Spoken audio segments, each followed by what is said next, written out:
Hey guys, welcome back to my channel and I'm back again with another really interesting coding interview question video. This time guys, again we are going to solve a graph question called as island parameter, which is question number 463. Before I start with the video guys, just want to request you that if you have not yet subscribed to my channel, then please do subscribe and hit the bell icon for future notifications of more such programming and coding related videos. And let's get started now with the problem statement. So the problem statement is called that we are given a matrix, basically a row into column grid matrix, where grid ij is equals to 1. It means that it's land, and if grid ij equals to 0, it means it's water. So you can see that we have got this grid cells which are brown in color, and these are all lands and their values are 1. And the grid cells which are having 0 value are blue in color, so they are called as water. And we can say that grid cells are only connected to each other either horizontally or vertically, not diagonally. So if this is a grid cell, we can say that its neighbors are the cell which is above it, the cell which is below, and the one at the left and the one at the right. Okay. So we can say that these islands does not have any lakes. So which means that there is going to be only one island in the entirety. It's not like there are some islands here and then some islands here, and they are not scattered all over the place. In the whole grid, there is only going to be one whole island, and that island is going to be represented by the grids which are connected to each other horizontally or vertically. Okay. Now we want to determine the parameter of the island. How do we determine the parameter? So the parameter is basically the boundary of the island. Okay, and how many, if we can say that the width and the height of one grid cell is 1, so we can say that the boundary of the island will be just adding those 1 values which are actually covering all the island cells. Okay, so here you can see that the yellow lines which represent the boundary of each grid cell that are at the periphery or that are not landlocked. So if you just add all these yellow lines, you will get a number 16, and that 16 is the perimeter. Okay. So notice here guys that the yellow lines are only covering the grid cells which are actually at the periphery of the grid. That means they are just at the ending of the grid, or these yellow lines are encompassing those grid cells which are surrounded by water on their sides. Okay, so we have to count the perimeter only of those cells which are surrounded either by water or either they are at the periphery of the grid. Okay. Now there are other examples also guys which are also similar to the previous one. So I hope that is clear. The constraints are that the grid length and grid columns, they both range from 1 to 100. Value of the grid is either 0, that means it's water. It's either 1, that means it's land. And there is only one island in the grid. Okay, so there are no lakes. There is only one island in the grid. Okay. So I hope the problem statement is clear to you guys. Now let's jump to the solution part of it. So to solve this problem guys, we are going to use the approach of depth first search, which basically means guys that we are going to take one grid cell and then we are going to traverse through all its horizontal and vertical neighbors to find out if they are land or if they are water. If they are water, we will simply add their perimeter to our current parameter value. If they are at the periphery, then also we will add their value to the current parameter. If they are also land, then we will simply skip it and move to the next one. Okay. So this is how we are going to solve this problem guys. And let's jump to the coding part of it. So the first thing which we are going to do guys, we are going to actually find out the first cell in this whole grid which is the land. So that becomes our starting cell. Okay. Because in depth first search, you have to start with a cell and then only you can do the depth first search of it. So in my main function here, I'm just going to run a for loop from i0 to I less than grid dot length and then I plus plus, and then there is going to be another for loop which is going to be j0 to j less than grid 0 dot length, in which we will be covering all the columns of the grid. and then j plus plus.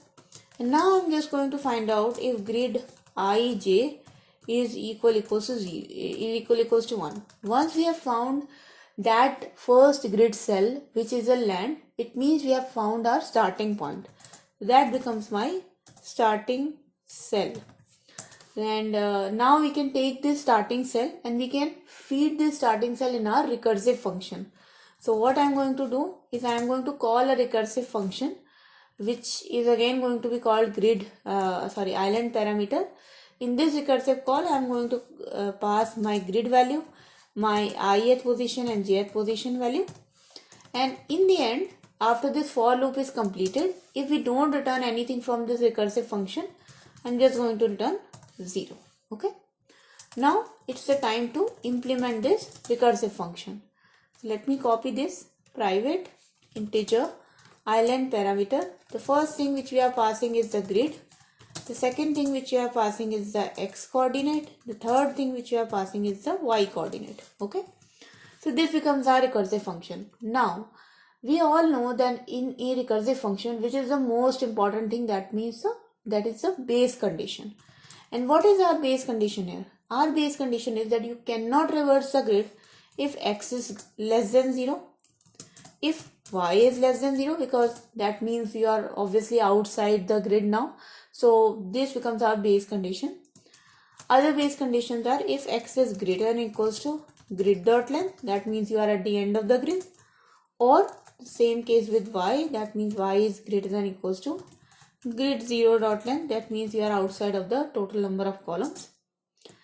And there is one more grid condition, and that grid condition is if the grid x and grid y value is equals to 0. That means you don't have to process that grid cell if it's water. If it's land only, then only you have to find out its neighbors, right? If it's water, you don't have to find out the neighbors. But what if we have found a cell which is either outside the grid, that means we are on the periphery, or the cell is water? What do we do then? We simply count its perimeter value, we count its periphery line and we return it. Okay, so if we encounter any such cell which is not land, the cell which is outside the grid's total size, it means you are at the periphery or you are on the water cell. That means you are going to return 1 for that perimeter line. Okay, so for example, if you are on this cell, you are going to return 1 for here, and then if you are going to return 1 for here, and then if you are outside this cell, you are going to return 1 for here.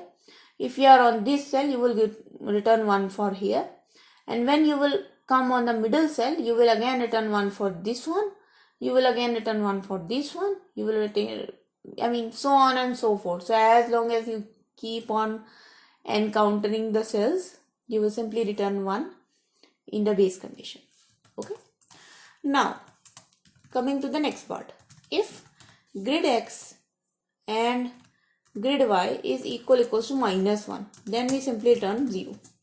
Now you can ask the question, what is this -1? So basically guys, if grid xy is equals to 1, it means it was land.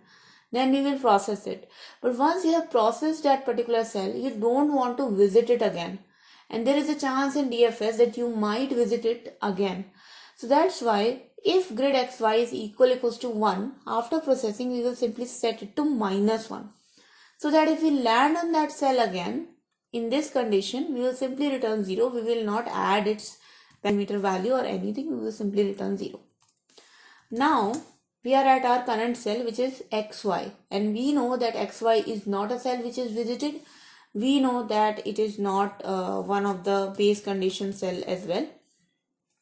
So now we have to process it. For this particular cell, let's say it's this middle cell. Let's assume that this particular cell, we are not going to add any parameter value. So for this particular cell, the parameter value will be 0. If a cell is a land, you will simply assume that its parameter value is 0. You will only add the parameters of its neighboring cells, and that too if the neighboring cell is coming out of these base conditions. Okay. So first of all, let's check if grid x and grid y is equals to 1. If it is, the first thing which we are going to do is set it to visited, that means set it to -1. And then the simple thing, we are simply going to add in this parameter the perimeter of all its neighboring cells. So I'm just going to call island parameter here, pass grid, and then the variation of x and y. So x plus 1, y, and then just going to copy paste it 4 times. So x plus 1, x minus 1, x, y plus 1, y minus 1. So that becomes our total parameter for that particular cell. So for this particular cell, this becomes my total parameter. Finally, I'm just going to run count. Okay. Now we have already called this recursive function in the main function. So all that's left is just to run this code. So there you go. You can run this code and it is accepted for one example. And you see it's now submitted as well successfully. Now talking about the time complexity. So guys, for the time complexity, it is going to be order of m cross n, where m is the number of rows and n is the number of columns. Okay, because you can see that in this for loop also we are running 2 loops from rows to columns, and obviously the DFS function is also taken into consideration, or it is getting called once for every cell. And because we have got m cross n cells, that's why the time complexity becomes m cross n. Now, space complexity is also the same, guys, because we are using a recursive call, and the implicit stack will also take this much amount of space. So you can see that the recursive call is again called for each and every cell, and because we have got m cross n cells, there will be m cross n calls, and that's why the stack will take this much amount of space. So that was the solution, guys. I hope you guys liked this solution and I hope it was clear to you. If it did help you guys, then do not forget to like this video and share this video with your friends. If you have not yet subscribed to my channel, then please do subscribe and hit the bell icon for future notifications. Also guys, if you have any questions, comments, suggestions, any alternative solutions which can make it much better, please do write down in the comment section below so everyone can benefit from that. Thank you so much for watching, guys. I'll see you guys in the next video. Until then, take care and bye bye.